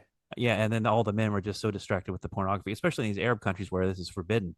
Uh-huh. It was such a distraction, That you must be a know. huge, yeah, that would have been like that would have been crazy for some place like an Arab country for sure. It was a huge psychological warfare Yeah, tool. yeah. Absolutely, absolutely. I mean, it's insane the level that we've sunk into. The OnlyFans guy just dying, 2 days ago. Oh, I didn't The, know that. the CEO of OnlyFans, I think $3 billion he's got, but it did. 43 years old, died of cancer. It didn't. His Wow. $3 billion didn't save his life. So Wow. people say, oh, these elites have all this access, but same thing with Steve Jobs. If you look at some of the Epstein file stuff, they say Steve Jobs died of AIDS. I don't know if that's true or not. And he wasn't looking too good in his final days. If you ever saw one of his final images, he was just a skeleton. Yeah, he But looked he real he skinny. he had access to all the best medical technology and money in the world. Couldn't save him. But he also was Mister, alternative healing. Shunned traditional stuff like chemo and stuff like that. Yeah, when So it's your time though. It's I like, do believe that. I yeah, believe that as well. You there I believe that we so back to this free will question, I think we're here to learn stuff and to elevate our consciousness. And I don't know what you believe in, but yeah, it seems a lot of these, especially Eastern religions, are like, let's, train ourselves to break out of this dream at the moment of death, right? Because that's the last chance you've got until reincarnation, if you believe in that. yeah. I personally believe in reincarnation, not only from personal experience, but also I think not only obviously does Eastern theology, but Western. I think the Christianity that we never got taught, maybe Orthodoxy, which I think is, I'm not an Orthodox Christian, but I think it is probably, if anything, I'm a Taoist. I'm a Taoist Orthodox Christian, if anything. Hmm. What I think about Christ is Christ was really teaching you how to be like him. Exactly. That's what I believe. Now a lot of Yeah. people thought, oh, that's blasphemy, but at the He end of was the day, how, showing what was possible as a human in this reality. absolutely, I think me and you are on a lot of the same exact frequencies, because a lot of people I won't even bother sharing that with. Hmm. But I'm like, this is really what Christ was teaching: how to be like Him, how to master these things, the inner kingdom. All these siddhis, walking on water and Yeah. turning water into wine, all these magical tricks he was doing. Yeah. Extensions of his, I believe, probably the highest elevated human being to ever walk the planet. Hmm. Maybe above the Buddha and whoever else you want to put at that Mount Rushmore of spiritual teachers. Yeah. But I do believe that, yes, that Christianity ultimately does, if you look and you know how to read the Bible, it does talk about reincarnation. And so, if I had any goal besides, material success, it would be Maha Samadhi. You know what Maha Samadhi is? Yeah. It's the highest level of samadhi. Like consciously saying, I'm out, peace out. I can leave when I want to. Right. I can leave my body at will. Yeah. So Like Paramahansa Yogananda did. exactly. Hmm. So that would be my goal if I could say, hey, that would be what I'm working for as I work through whatever karma. I try not to believe in karma too much. Like I try to think that's a mind thing that we can transcend. That who is the one that has the karma, right? I'm trying to transcend that character that is taking on this karma. I'm beyond that. I'm witness to the vehicle that is convinced that they have karma. Hmm. So it's you get it, but a lot of people, it's a little bit out there where like I said, you're in that theater watching your mind, your life on the screen. You can't affect it at all, but you're reacting to it like you can. Yeah. I mean, going back to your question, like, I think that we're an earth school. I think that there's certain lessons that my soul went through in these other lifetimes. They're not necessarily past, quote unquote, because I could go into that lifetime when I reincarnate again, right? So Right. what I'm seeing as past lifetimes could be a future lifetime, if that makes sense, because Totally. it's non-linear, right? I agree. And so this lifetime I have access to some of those memories so that I can integrate them and like use them to help me move through these different lessons and like fill up my toolbox, basically, is the way I'm looking at it. And the more tools I have, then I get to choose which ones I get to use and which ones are more effective. I always think about, like, those the ice sculptors in New York City, right? At Central Park. If you're using a little chisel, it's going to take you way long, right? Like, it's going to take you probably months, if not a year, to make this exquisite art piece. But if you have a chainsaw and you got, the Dremel and everything like that, you can get it done in a day, you know? And I so agree. Yeah, those tools, I think those past lifetimes can integrate those tools into this lifetime, and then we get these challenging moments and these hurdles that we get to overcome and work through. And some of the big ones, I think, are those addictions, that to porn and to sex and to lust and to certain plant medicines and certain energies that are either numbing us out to going into those feelings, or that are keeping us at a lower frequency than we know that we can be at, I agree on almost probably every level tonight we've talked about. And this is why I'm here to promote this float tank, which is, I think it is a boon for us as a civilization. I think also the universe somehow counterbalances whatever, like, for example, LSD's created and it's used in the beginning. We don't know what we're going to do with it initially, when he invents it, but the government says, okay, let's bomb this village with it. Let's, test mind control. Let's do all these things with it. And at the same time, people who do it right have this beautiful, amazing awakening. So I think that these things always balance themselves out somehow, hmm or if they are used for nefarious means, there is that inverse where it either overwhelms it in a good way or at least balances it out. hmm And so I think the float tank is a balancing out tool to a society that can't escape to the cave, that can't, that doesn't have the silence of a wheat field, 150 years ago, of a village. hmm You've got the hum of your air conditioning unit and all these devices in your house. Shit, I'd love to go back 30 years ago. I'd love to go, no, 40, not 40, because I'm 44, 30 years ago, just on the cusp of the internet, very little electronics. God, those are good times, man. I'm 44, so I was like right there between. I'm at the hand. I'm really the one that's gone through the analog and the digital. Yeah, I can't imagine just being totally just knowing the digital world, I know it's hard for me to imagine. It's crazy to see the kids nowadays. right? So I feel like this float tank is a counterbalance to, if you want it, a world where you can't escape the overwhelming sensory input. I mean, I have caught myself really just scrolling. They have really weaponized this phone where it knows what you want.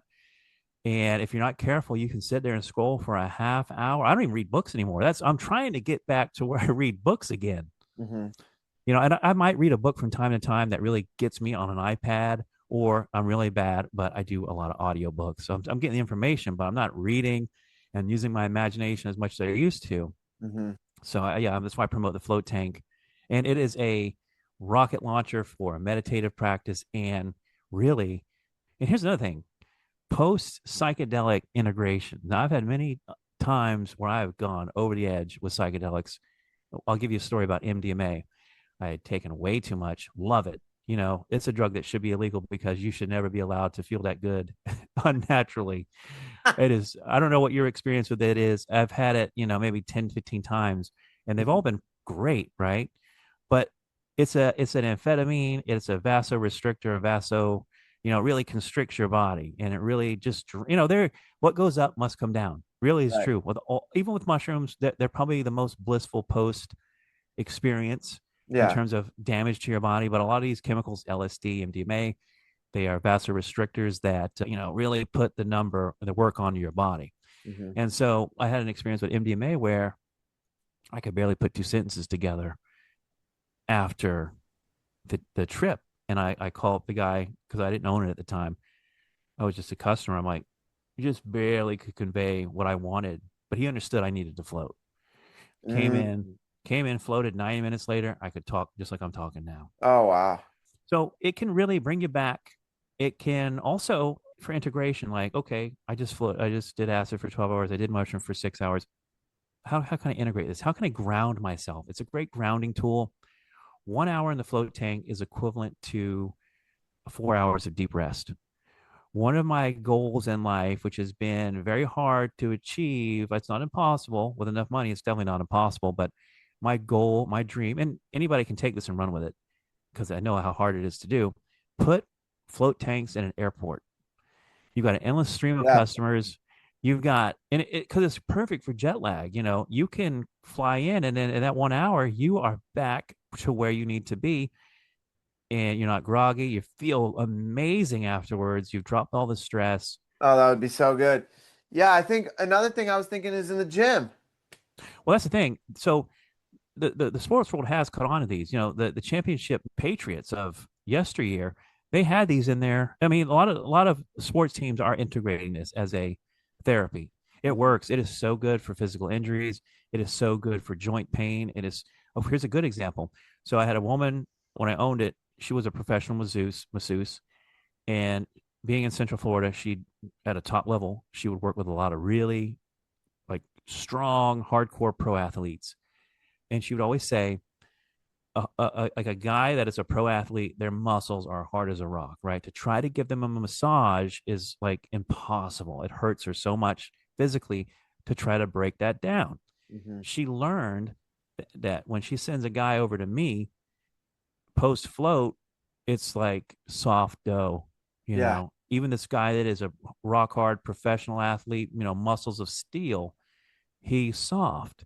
Mhm. So the magnesium, I'm telling you, most people are magnesium deficient. I could go Big on and time. on about the benefits. PTSD, I forget the name of the psychological condition, but when you're out of your body from doing, you dissociate so much from psychedelics. I forget the term, but this can bring you back into that your body again. Mhm. I have women, pregnant women. It's an amazing experience where you're really connecting because it's so silent. You can hear the baby and the heartbeat and Oh yeah, the that must be connection, incredible. the physical relief from gravity. You're floating literally in 1,000 pounds of Epsom salt at a perfect temperature, and your mind is just floating in an you've done it. So I'm preaching to the choir here, but I can't. That's my awakening journey, and that has caused everything to happen for me. It started to me to sprout from a very unconscious person to very conscious and wanting to give this gift of understanding yourself and helping, you can heal yourself. You can understand why you're fucked up. And this will show you how to move in the right direction. You might not consciously know the tools you need, but if you let go and allow, the universe will bring it to you. And if you open yourself up to the possibility that you don't know everything in the world, be open minded. I think that's part of it. You learn, Mhm. but yeah, the float tank, highly recommended. And that's my story. I love it. I love it, man. Yeah. So from your, it sounds like you've been on a lot of journeys. First one that comes to mind, like something really, we've talked about a lot of deep insights that we've had throughout our journeys, but anything else that really stood out to you that you feel like people would benefit in the spiritual community from hearing some sort of really deep insight or something that came through for you that is important for the world? Well, I'll tell you the concept of mirrored reality that I will point in the direction of Dr. Greg Braden. You can go to YouTube right now. I always at a certain point recommend to people in their awakening journey. It's called the seven Essene mirrors. Hmm. And the ancient Essenes believe that in every moment, reality is reflecting back to us through situations and people and relationships, reflections of ourselves, whether it was, things we've lost, things we judge, ourself in the moment. There's seven different mirrors. Hmm. And so that was a big thing because I'm like, for me, it was more, the interpersonal romantic relationship. That's, I think, the closest relationship you're ever going to have with anybody, business partner, family member, but the person you're having sex with, the person you marry, the person you're intimate with, I think that's the closest mirror you're going to have. And Yeah. so I think one of the biggest takeaways I had from my own experience and then integrating with that video, which I just mentioned, the seven Essene mirrors, Essene, Hmm. on YouTube, 2 hours worth every second of it. Please go watch it if you haven't. Yeah, we can drop the link too in the description. But so what I learned was, oh, the partner I'm with is reflecting externally in a lot of ways, because it's subjective, right? But that person who I'm with is reflecting back to me internally a lot of the judgments and the way I feel about them externally, in their form. Like I had manifested my insides outside in the form of this partner. Hmm. And also the importance of loving yourself, right? Having a very, you learn to love yourself in a non narcissistic way. You're not like, the point is this, like, we're all trying to fill a hole in a lot of ways if we're not integrated and loving ourselves correctly. Meaning, let's say you got somebody and you're in a relationship and they're like, I love you, I think you're so great, blah blah blah. The minute they leave, because you don't feel that way about yourself, you've been getting that validation externally. Oh, you're getting the love that you don't have for yourself externally. Hmm. So the minute they leave, the minute that relationship ends, you're hurting. You want to feel that again. A lot of people will just unconsciously go out there, get back on the up on the saddle, and basically instantly bring that back into their life in just a usually a more powerful form, a petty tyrant that'll come in. And first person came with a punch, this next person's come with a knife, the next person's come with a gun. Right. Until you wake up to your misalignment, your unconscious living, your how you're not loving yourself properly, you're just going to continue to manifest that externally, and usually it's through a partner. Yeah. So that those lessons, that integration, that awareness that came from the stillness and what I was taking in, meaning the Greg Braden stuff, all these things came together to just say, hey, you've got to love yourself, much better. I hated myself. Let's just be honest. Hmm. But I didn't even understand that at the time. And then I said, okay, this is why I'm manifesting these situations, these relationships into my life, is because I don't love myself. Right. So this is also really what it comes down to. This has been a self-love journey, Hmm. to learn to love myself, to learn, to want better, better treatment, fill that hole where for myself, where I'm not needing it externally. So I don't need a relationship right now to know I'm okay, I'm happy, I'm whole, I'm enough. All these words. Well, I don't need somebody to tell me I'm great, or they think I'm talented, or they think I'm attractive or handsome or whatever. Hmm. Whereas an unconscious person just wants to have that constant validation externally. Yes. So until you get to that point, you're just going to keep repeating that cycle. So Hmm. I'd say that was probably the biggest thing that I've learned, that I have worked through.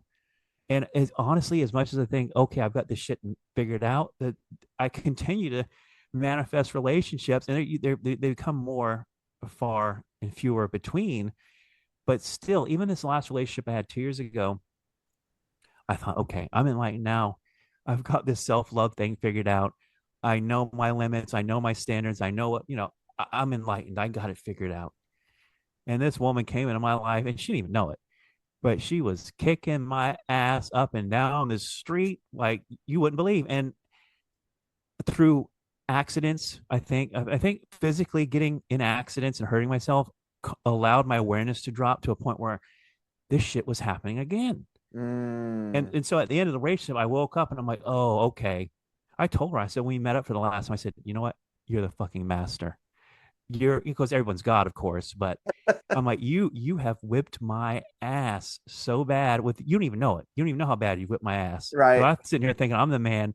I'm enlightened. I've got it figured out. No woman is going to ever, I'm whole. I'm done. I'm good. This will be the one. We're going to get married, blah, blah, blah. No, not even close. Just ends up being another master class, and you think you got it figured out. Here's a test for you. Fail. So it's okay. I'm happy now. I've learned again. And I think if I do get in another relationship, which I eventually probably will, that it'll be, the one, or it won't be as bad of a lesson. I think I've really, truly got it figured out. And I'm not going to be cocky about it this time. I was cocky about it. I'm like, oh man, I have done mushrooms in a float tank and I've helped people reach enlightenment, and I've done all this shit online. I have celebrity friends and blah, blah, blah. No, no. So I'm chill now. I'm good to go. I'm good. She kicked my ass. Yeah, I was taught that relationships are the highest form of yoga. I believe it 100%. 100%.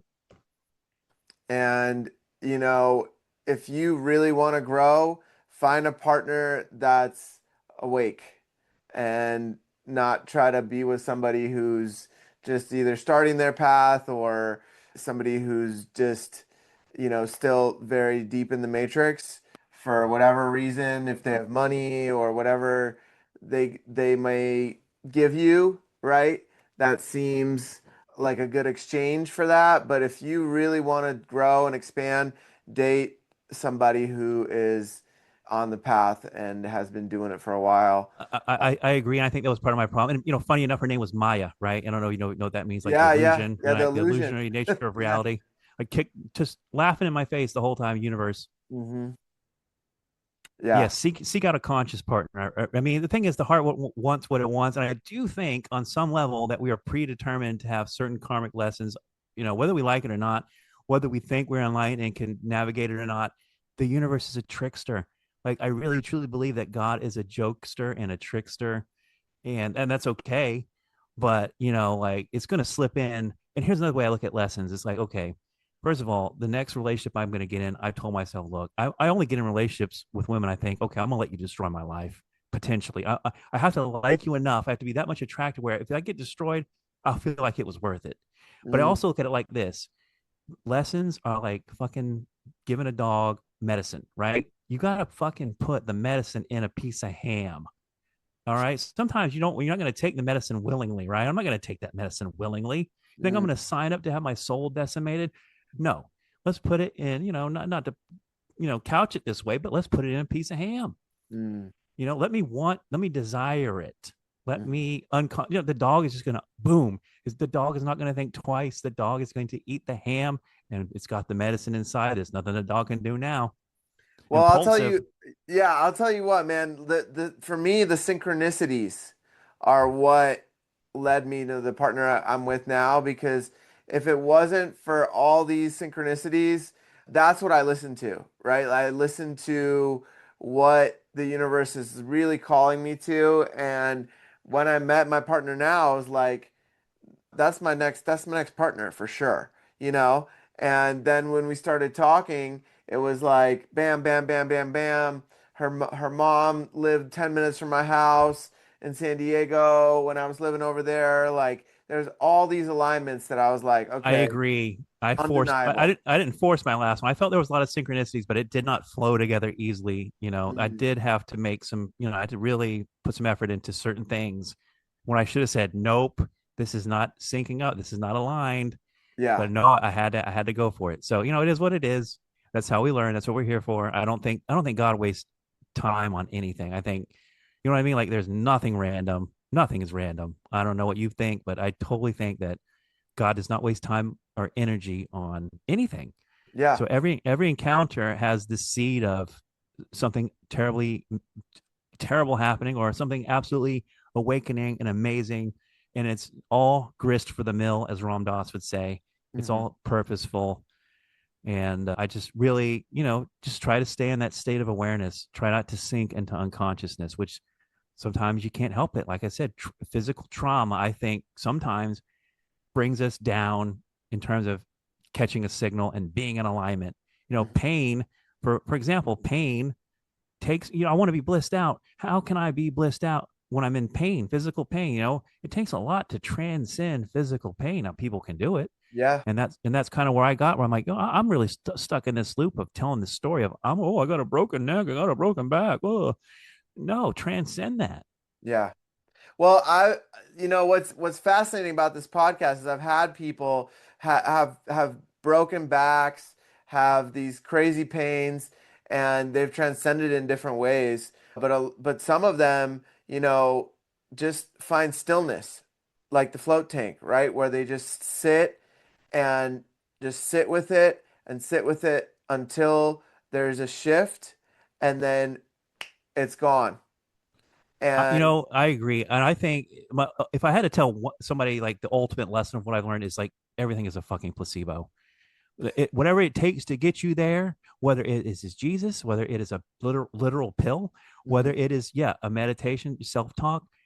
I think literally it all comes down to belief. Because sometimes I will lay here in so much pain, I pray to Jesus, and guess what? My belief takes me to the space where the pain is gone. Hmm. So I do Yeah. believe that belief is the key to it all. Like I said, the mind flows downstream into the body. It all starts in the mind, whatever stories we're telling ourselves, whatever our beliefs. And also, I think, and I'm trying to like collective consciousness versus, individuated consciousness, Hmm. how much of an effect that is. But I mean, in terms of my acid trips, you're it, like you're the only thing in existence, which is a kind of spooky, almost sad thing.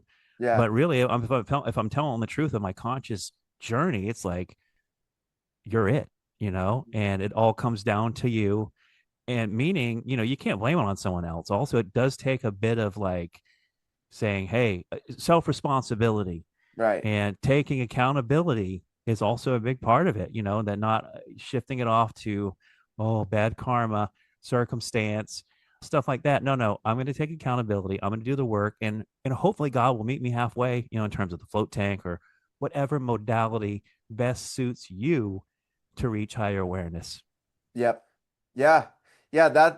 I mean, you nailed it right there. I think that our beliefs basically guide everything in this life. Everything stems from our beliefs, and there are tools out there like, have you ever heard of theta healing? Yeah. That's a great tool that I found along my journey to shift those beliefs, to take something, and sometimes it's something so minuscule of a shift in the belief, but just a little tweak to it. And then if you add on to that affirmations and like really believing what you're saying to yourself out loud, let's say I'm abundant, I'm strong, I'm healthy, like those kind of things, that really makes a huge shift too. It really does. And, being knocked down off the pedestal, off the mountaintop, I've gotten down to these points where I'm like, man, I'm back at this common low awareness again, of this low consciousness where I'm the self perpetuating victim. And you really, sometimes you forget that you were there, and were in that space where it was miracles and magic every second of the day. And so I've been also digging myself out of that. And I think weed also didn't help sometimes, which is Yeah. another reason I wanted to clear it out, which was, I think, for me at least, and I know a lot of people, it can bring you into lower negative states of hate and self pity. And weed's a very interesting drug. If you've ever seen it on I saw a poster where it's like one quadrant of the poster is like stimulants, and one of them is depressants and downers, and all these different ways that all these different drugs are all weeds right in the middle. Weed can be an upper, weed can be a downer, weed can be a psychoactive, weed can be a antidepressant, it can be a depressant. Weed is a wacky, drug. So, Mhm. oh, we just flipped. Oh, it's because I'm raising my hand. That's what I'm doing. I see. No, but no, so that's why I had to quit. I wanted to see what life was like, as they say, raw dogging it, raw dogging reality with no, crutches, and no nothing but just raw. And that's the thing too. When you are stoned for so long and you become sober, that is like a whole new level of awareness again. It's like that's psychedelic being sober. Yeah. So Yeah. Well, we have a little bit of time left. I'd love to dive in to Paul McCartney, and if you could share, I know I you was wondering if we mentioned, had enough time for that, because I'm going to give you the short version, I yeah, guess, the short because version of it. Yeah. okay, so are you a Beatles fan? Yes. Some people aren't. Okay, do you have a favorite Beatle? No. Like no. How are you aware of the Paul is dead theory? Yeah. Okay. Well, I've been aware of it for a while as a Beatles fan myself, and I'm kind of a George guy, but also Paul. But it wasn't till recently, 6 months ago, I came across this book called The Memoirs of Billy Shears, and it is classified under historical fiction, but it's basically this confessional tell-all.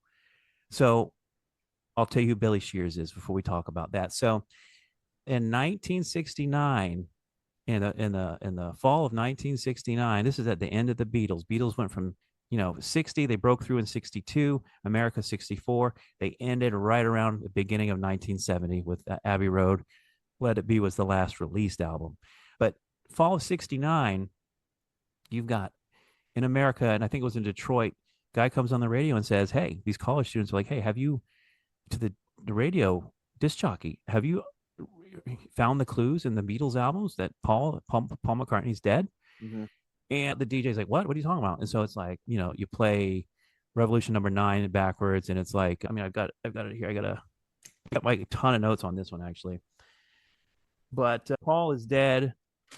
You know, the musical clues. So in Revolution 9, it says number 9, number 9. When you play it backwards, it says "Turn Me On, Dead Man."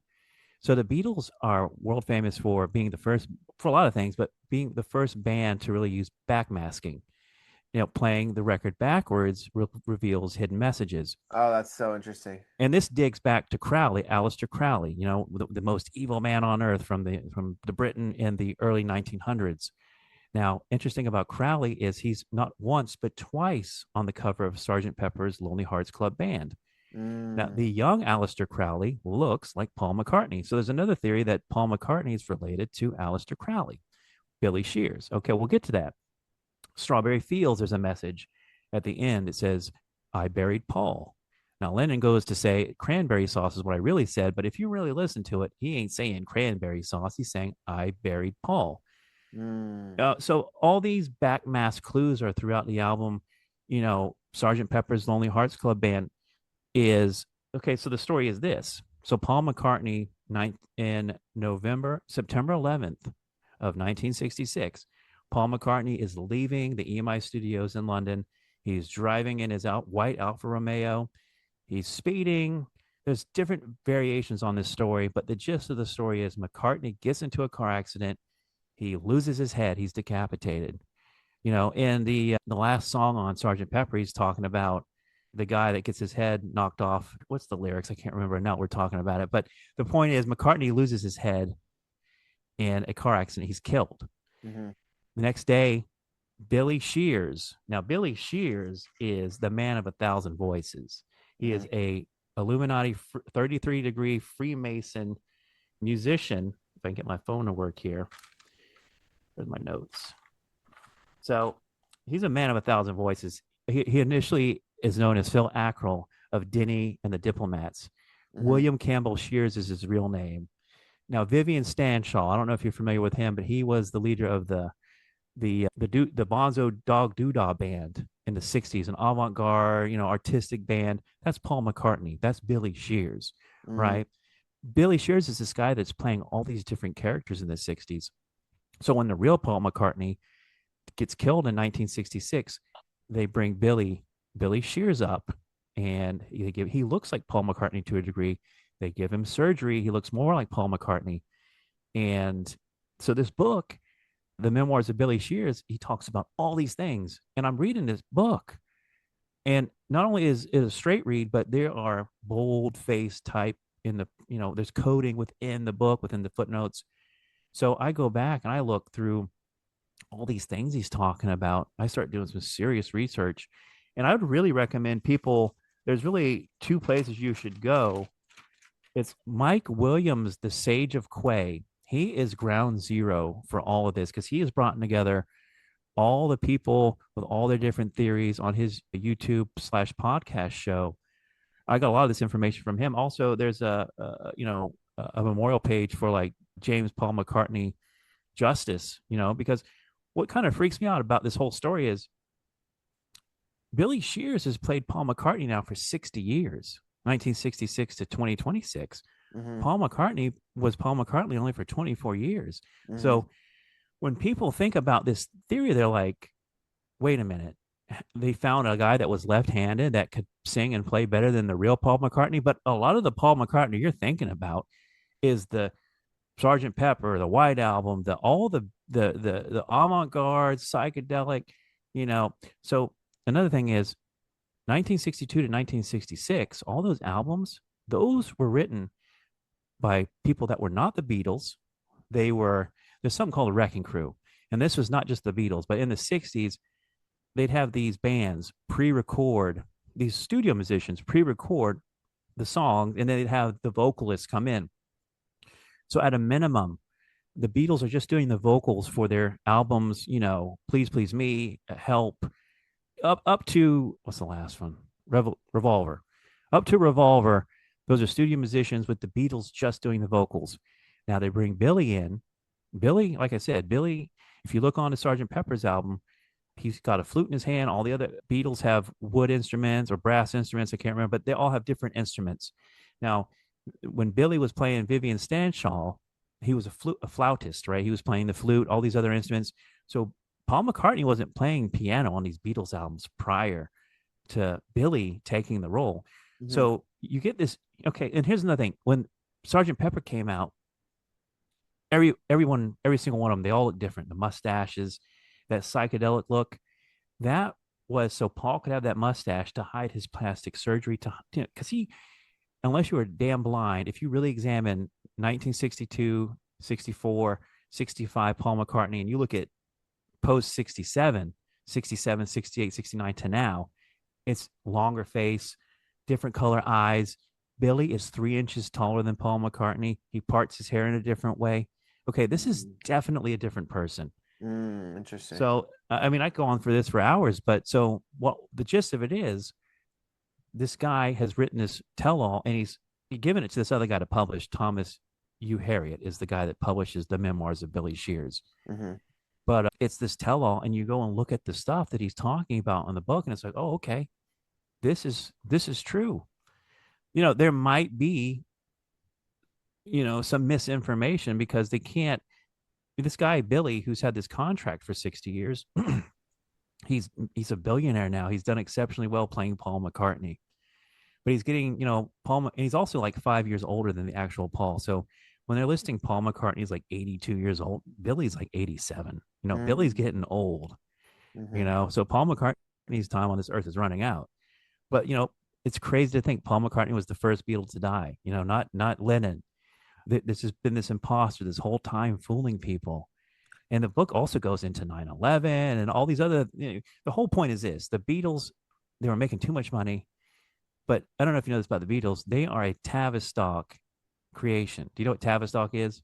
No. Tavistock is this British think tank, this social political group of people that were using music and other means, but mainly music. The Rolling Stones, the Beatles. The Beatles were their pet project, number one most valuable thing to push Christianity. It was about introducing the New Age religion. And the Beatles ultimately kind of did that, with the Indian stuff and the psychedelics. They really introduced psychedelics and backmasking, really led the cultural movement of that time. So Yeah. it's very important. The Beatles are socially engineered. It's social engineering. Hmm. You know, Paul McCartney and John Lennon did not write all those songs. And the thing is, if you specifically go look at the Sage of Quay, Mike Williams, he really, it really, the 62 to 66 Beatles, they did not write their songs. They did not perform. Ringo did not perform on any of the albums. It was a studio. And you've got people coming out of the woodworks now saying, I played on that album. I was the drummer. And this was a known thing in those circles. But Mm. it's like the moon landing, though. The thing was, here's the thing. For 67 through 69, you had one open clue in the White Album where it's like, on Glass Onion, where Lennon's like, here's another clue for you all, the Walrus is Paul. What the hell is a clue? What are you talking about, John Lennon? So I think these students went back in 69 and they started looking, listening to the albums, playing them backwards, finding these clues. And then finally, 1970, I think Time Magazine has to go find Paul McCartney because you got to remember, we don't have the internet. Hmm. Here's another thing: the Beatles stopped performing at the end of '66. So right when Paul McCartney supposedly died, there was no more live Beatles at all. The last you got, and I think this is also a psyop, was their Let It Be, Get Back, the performance on the rooftop in '69. Great documentary, Peter Jackson, couple years ago. Hmm. That was to show, hey, it looks like we're really in the studio writing these songs. Now I do believe Billy Shears, aka Paul McCartney, Sergeant Pepper on Billy and the Pepper Pots. That was another one of his aliases. This guy is one of the greatest musicians of all time. This is like the Mozart of our time. Yeah. Billy Shears, Hmm. and he's the winged Beatle. Wings. And here's another thing. So when he was Phil Ackrell in the beginning, he worked with a band called Denny and the Diplomats. Now Dennis Lane ends up being in Wings later on, Paul McCartney's band after the Beatles. He reunited with his old friend. There's an interview with Denny talking about it was Billy, and there's lots of, like, there's one I really love where Paul McCartney walks into a room and everybody calls him Bill. Hey, Bill. Hey, William. They didn't know the camera was on. There's another video of Olivia Harrison, George Harrison's wife, addressing him as Billy. Mm. In his movie, there's a scene where he walks into the room. He's addressed as William. So I think Paul puts the clues out there on purpose. I think the Beatles have been trying to tell us this throughout the years in their albums, which is the backmasking. And the Sergeant Pepper album cover is Paul's funeral, right? You've got all the people there. A lot of those people are dead. You've got Crowley there twice. You've got Shirley Temple there sitting on a chair with a bloody glove in a white car. You've got the grave, which is a bass, and the bass only has 3 strings, right? Only 3 Beatles. Abbey Road's another famous cover. You've got Lennon dressed in white, walking across as the priest or the deity, the god figure. You've got Ringo dressed as the pallbearer. You've got Paul McCartney shoeless, carrying a cigarette in his right hand. He's a lefty, as the coffin nail. And then George Harrison in a jean denim outfit as the grave digger, right? And then if you look on the back of Abbey Road, you see the letter 3 and it says Beatles. On Your Mother You Should Know video, you got all 4 Beatles wearing flowers on their jackets. 3 Beatles have red. Paul McCartney has a black one. Mm-hmm. And it just goes on and on and on and on. Man, this is way deeper than I imagined. Oh, I could go. Like I said, if I didn't spend so much time talking about everything else, I've got note after note after note here. This is That awesome. Yeah, you know, what we can do is we can make a clip of just the Paul McCartney stuff as like a well, I separate was gonna say video. I could come back with visual aids too, where it's Yeah. like Yeah. that would be, I could spend devoted to that and focused instead of a scattershot here at the end. Cool. Cool. Yeah, But man. yeah, I Billy I Shears though. I Go think ahead. we should do that. I think we should re-record, like do another episode where we're diving into some of these conspiracies. That'd be really cool. Yeah, because I'd have it much more. I'd have the visual aids, and Yeah. I give you a presentation.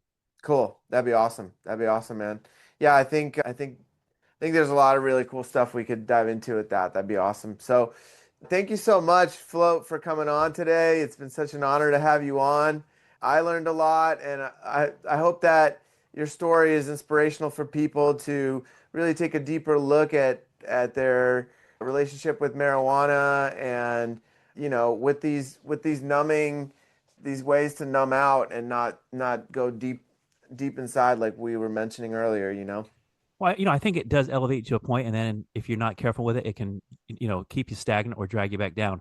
I Yeah. also think one last thing I've learned is frequency, or marijuana is its own frequency. Like, Yeah. most people are living beneath the frequency of marijuana. Unconscious people are living beneath it. When you Mhm. smoke marijuana, you get high, that you're elevated. But as a conscious being who wants to reach enlightenment, I don't know if you've gotten into Hawkins and his levels of consciousness, Dr. David Hawkins. Everything vibrates at a certain frequency, like fear, love, all Yeah, these things. yeah, So yeah. marijuana is at like 300 something. Enlightenment's at 600 plus. Hmm. So if you want to smoke weed and be stuck in marijuana consciousness, that's one thing. That's fine. Great. Be stagnant there. Or like you said, if you needed to get through the day pain wise, more power to you. Better than pills. Hmm. But if you want to go further, you're going to be stuck at the frequency of marijuana, unless you give it up. And I could be wrong, but I'm just saying, I just feel like everything has its own frequency, and to bathe in the frequency of marijuana consistently, how can you elevate beyond it? Yeah, I love that. I love that. Well, thank you so much, Flo. We'll schedule a second episode, and I'm really excited, man, for that. And thank you again. Until Yeah, next this time, was man. great. Yeah, you are enlightened. Thanks again. Appreciate it. Thank you, God brother. bless. All right, God Take bless. take care. Take care.